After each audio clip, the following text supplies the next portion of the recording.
One of the great things about CES is running into old friends, and ran into Tom Coughlin. And Tom, you've been wandering around this show for a couple days now. Yep. Why don't you tell us one of your impressions of the conference, and then we'll have a conversation about it. Well, the attendance is down a lot from what it's been in past years, since we're in the middle of a spike in the coronavirus. And there's also fewer exhibitors here as well as attendees. For those that are here, it actually what I've noticed is that you can have opportunities to have longer conversations and more interesting conversations with people than you might if it were as crowded as it usually is. So I think it's been an interesting opportunity to meet with a number of companies, a number of people with products, and also to connect up physically with old friends I haven't seen for a while. And so, as you've wandered around, any takeaways that things that aha moments?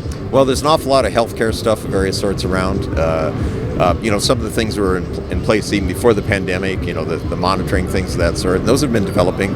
There's even some smart rings, for monitoring without not using a watch but actually a ring. And some of these they say that the charge will last for a week and it can do interesting things.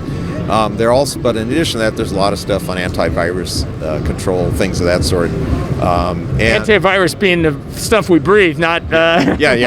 human viruses, not the computer viruses. That may be here too, but I'm talking about the human viruses. And also, there's interesting things on remote healthcare, things of that sort. Another thing has become important. So that's some of the stuff on the healthcare side. There's an awful lot of AI, artificial intelligence of various sorts being applied for all different manner of things.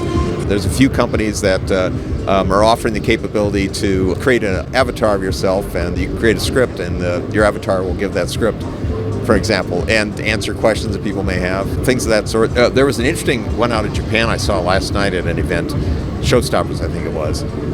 It was a guy who was like in the corner, and he had sort of an Uber for everyone sort of application. And so it's in Japan, and the idea is that he said he had something like 30,000 people signed up for this thing. And it allowed you to, if you want someone to go somewhere and look at something and show it to you with their phone or even do things, you essentially could hire them like $30 an hour for the usual kind of stuff. They'd go out and do this for you. Take a picture of something, like if you're building something, go out and look at your building site or things like that, or go into a factory for you. Depending on what you want to do, you may need people with more specialized skills, but it's kind of like an Uber for humans. That's fascinating. It's interesting. So it's using our internet connection technologies to apply new services, right. Human-based services like Uber and things like that couldn't exist otherwise.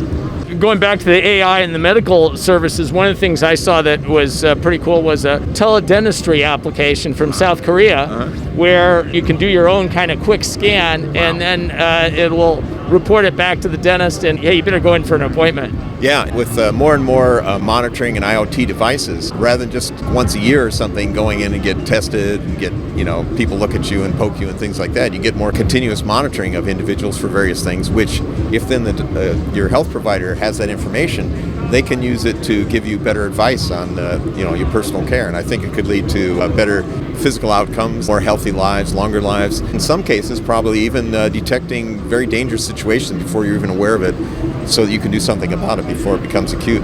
Yeah, there were a couple applications like that. One of the things that I was impressed with was Somnolytics had their capacitive sensors. They have little mats, and there was the same idea where you sit down on it? Well, you just stand on it, your bath mat or kitchen mat, and it can kind of tell that, hey, your gait is kind of changing, and it gets back to what you're saying. It's this continuous decline. You catch it earlier. Yeah, exactly. Things like that. I think we're going to see a lot more of that. A lot more advances in preventative care versus only treating something when it becomes obvious and acute. And if you could do that, your odds of being successful are probably a lot better. Yeah, it certainly has gone from the Consumer Electronics Show to much more John Deere. I saw the John Deere demonstration today. Yes, John Deere, they're showing using artificial intelligence and drones to, more scientifically farm. Right. To decide, what you need to do with a particular field, and they now have devices that can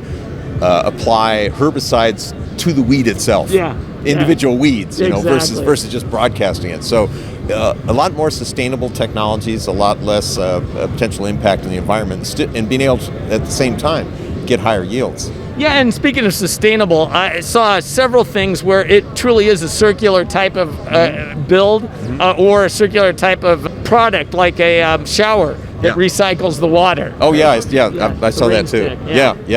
Yeah, it's fascinating. The use of gray waste water, use of other resources. If you can collect it and you can reuse it, you're not going to drink it, but you certainly can wash yourself with it. Well, yeah, and Hydroloop from the Netherlands, they're showing a system, a whole home system. They can conserve half the water, basically, right? Reuse it. Yes. The other interesting thing about a show like this is you see really interesting stuff, which maybe, something I'm not sure anyone wants, but how could they even thought of doing that? There's one outfit, speaking water, that they had a device that you'd put in your shower that would it had light and sound, and basically give you powered by the water, right? Apparently, yes. And so you can have like your speaker in the shower with you, and apparently a light show. So if you need that, not only can you sing in the shower, you can dance in the shower. You could dance in the shower and videotape and send the video out to all your fans. Yeah, maybe I don't want to do that, but but this is kind of a highlight, a preview of a presentation you're going to be giving soon, right? About what you saw at CES, right? That's right. Every year,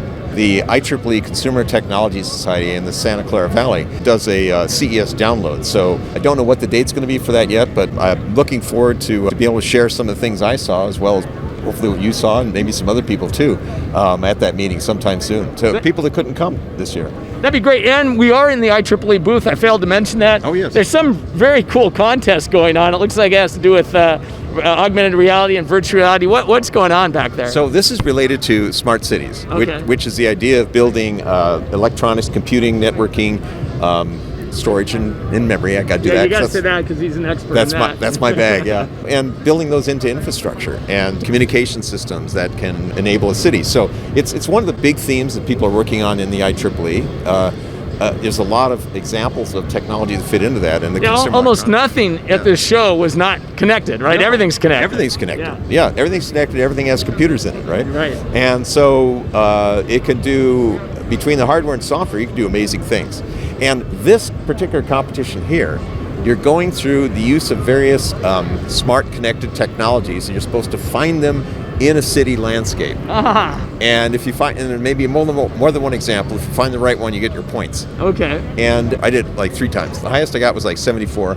There's one guy yesterday I saw who got almost 13,000 points on this thing. And you had 74? I had like 74. 7,400. Oh, 7,400. Okay. Yeah, 7,400. He had like 13,000. That's incredible. Yeah. He must have spent some time here. Well, and every time you take it, they switch the which of these objects is the one you win with. Okay. Yeah, so it's not like you can like memorize it and just run through it, which I tried to do, but that didn't work. Well, that's pretty cool because, this wasn't at the show, but someone said that they've put some kind of Kubernetes administration thing into Minecraft. So if you know Minecraft, apparently you're now a Kubernetes administrator. That's very interesting. But it's this whole idea of gamifying, and that's really cool that IEEE is doing that to make things a little bit fun. Yeah, they've done that at some of the other shows. I think the last physical one, you'd wander around with VR glasses into an environment, you'd find various things. You'd pick them up and you look at them. One of them was the original tattoo machine that Thomas Edison invented. Wow. Who would have thought? Well, Tom, it's great to catch up with you, and you we'll too. See you in person hopefully shortly. Take care. You bet, Stan. Thank you.